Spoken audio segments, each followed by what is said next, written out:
Get4Games YouTube kanalına hepiniz hoş geldiniz. Bu bölümde sizlerle 2025'in oyun dünyasına şöyle bir dalıyoruz. Hoş bulduk. Biliyorsunuz bu yıl gerçekten harika oyunlarla doluydu. Unutulmaz bir yıl oldu. Yani adeta oyunlara doyduk diyebiliriz. Kesinlikle. Ama madalyonun bir de diğer yüzü var. Her parlak yıldızın yanında birkaç sönük ışık da oluyor maalesef. Hatta bazıları endüstriyel kaza olarak bile nitelendirilebilir. Aynen öyle. İşte tam da bu noktaya parmak basacağız. Elimizdeki kaynak Metacritic'in her yıl yayınladığı o meşhur liste. Evet, basından en düşük puanları alan oyunları derledikleri o en kötü 10 oyun listesi. Yani 2025'in Flop 10 listesini masaya yatırıyoruz. Yılbaşı ağacının altına kesinlikle ama kesinlikle koymak istemeyeceğiniz oyunlar bunlar. Ancak bu listeyi incelemeye başlamadan önce önemli bir uyarıda bulunmak lazım bence. Evet, Yani bu sıralamayı çok da ciddiye almamak gerekiyor. Metacritic'in kendi metodolojisi biraz tartışmalı. evet, burası gerçekten ilginç bir nokta. Anlatalım mı nedenini? Elbette.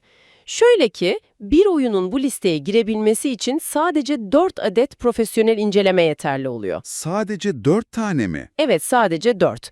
Bu da çoğu zaman gerçek bir fikir birliğinden çok uzak olduğumuz anlamına geliyor. Anladım. Ayrıca listedeki puan, oyunun en düşük puanı aldığı platforma göre belirleniyor. Yani bir oyunun PC versiyonu fena değilken PS5 versiyonu kötüyse listeye o en kötü puanla girebiliyor. Anladım. Yani bir nevi en zayıf halka kuralı işliyor. Yine de bu uyarıları aklımızda tutarak listeyi inceleyelim. Tabii ki. Çünkü listede gerçekten de oyuncular ve eleştirmenler tarafından yerden yere vurulmuş yapımlar var. Özellikle listenin zirvesi çok dikkat çekici. O zaman hadi başlayalım. 10 numaradan geriye doğru sayacağız. Başlayalım. Ve listemizin 10. sırasında, evet, Fast and Furious Arcade Edition var. PS5 için çıkmış. Yine bir film oyunu. Hızlı ve Öfkeli serisinden beklendiği gibi yine bir arcade yarış oyunu. Ama görünen o ki beklenen hızı ve öfkeyi pek verememiş. Ekranda gördüğünüz görüntüler de zaten durumu özetliyor gibi. Bu serinin oyunları genelde filmlerin gölgesinde kalır ama bu sefer durum daha da vahim anlaşılan, hız hissi yok gibi bir şey. Pek öyle duruyor, evet. Geldik 8 ve 9 numaraya. Burada bir beraberlik söz konusu. İki oyun da PlayStation 5 için çıkmış. Scarlet Salvation ve Cubite Classics Glover. Glover mı? O eski Nintendo 64 oyun mu? Evet, evet. Glover aslında eski bir klasiğin yeniden sunumu ama anlaşılan o ki bu klasik dokunuş pek işe yaramamış. Yeniden yapımlar ve klasikler her zaman çok risklidir.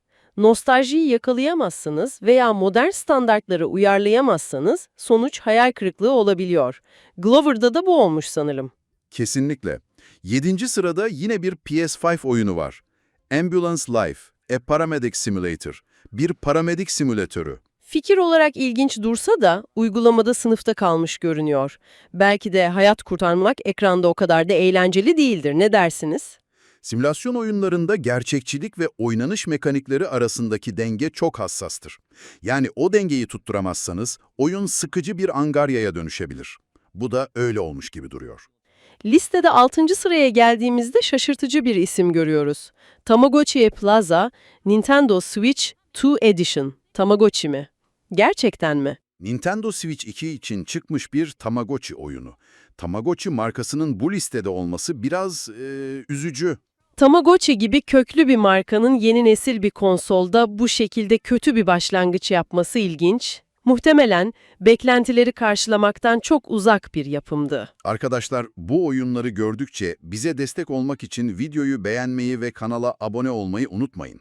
Sizin desteğinizle daha fazla içeriği inceleyebiliyoruz. Evet, destekleriniz çok önemli. Şimdi gelelim ilk 5'e. 5. sırada ismiyle müsemma bir oyun var. Gore Doctor PS5.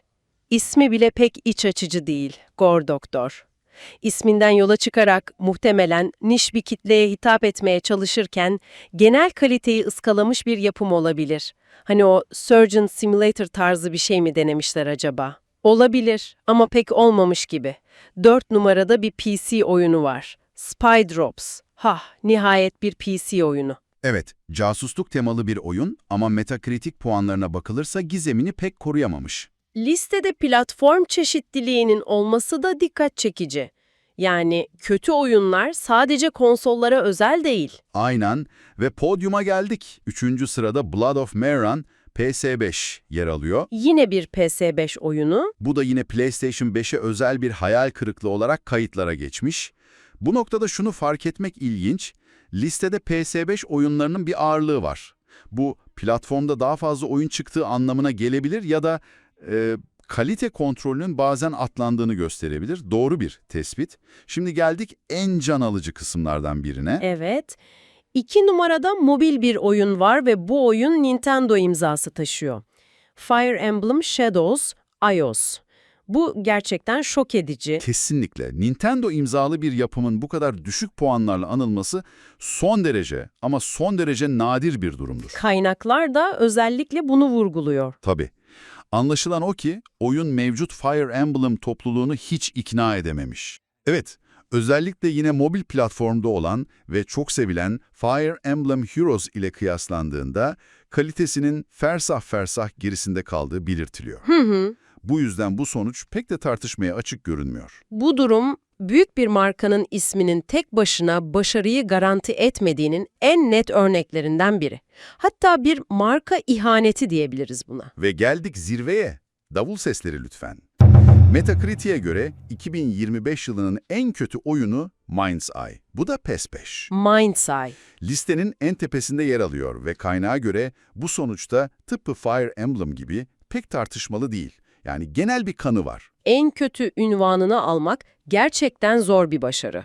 Bu oyunun neredeyse her alanında teknik, oynanış, hikaye ciddi sorunlar yaşadığı anlamına geliyor. Tam bir enkaz yani. Aynen. Peki tüm bu liste bize ne anlatıyor? 2025 gibi harika bir yılda bile bu kadar çok başarısız oyunun çıkması normal mi sence? Bence bu durum oyun endüstrisinin ne kadar büyük ve riskli bir alan olduğunu gösteriyor. Her fikir, her proje başarıya ulaşamıyor. Bu liste metodolojisi eleştirilse de yılın hayal kırıklıklarını ve belki de geliştiriciler için yapılmaması gerekenler derslerini bir araya getiriyor. Bizim için de bir nevi paranızı niye harcamamalısınız rehberi oluyor. Kesinlikle. Evet, 2025'in en kötü şöhretli oyunlarına birlikte göz attık. Umarız bu oyunlardan hiçbirini yanlışlıkla satın almamışsınızdır. Umarız. Eğer aldıysanız da yorumlarda deneyimlerinizi bizimle paylaşın. Merak ediyoruz gerçekten. Bu listeler eğlenceli bir merak unsuru olsa da bir oyun hakkındaki son kararı her zaman kendinizin vermesi gerektiğini unutmayın. Zevkler ve renkler tartışılmaz. Kesinlikle. Bu derinlemesine incelememizin sonuna gelirken size üzerinde düşüneceğiniz bir soru bırakmak istiyoruz. Acaba bir oyunu kötü yapan tek şey teknik hataları veya düşük puanları mıdır? Yoksa bazen o kadar kötü ki aslında eğlenceli diyebileceğimiz arkadaşlarla gülmek için oynanacak bir potansiyel taşıyan oyunlarda var mıdır? Güzel soru. Bu sorunun cevabını düşünürken videomuzu beğendiyseniz beğen tuşuna basmayı ve arkadaşlarınızla paylaşmayı unutmayın. Get4Games kanalına hoş geldiniz dediğimiz bu bölümün sonuna geldik. Bir sonraki videoda görüşmek üzere. Görüşmek üzere.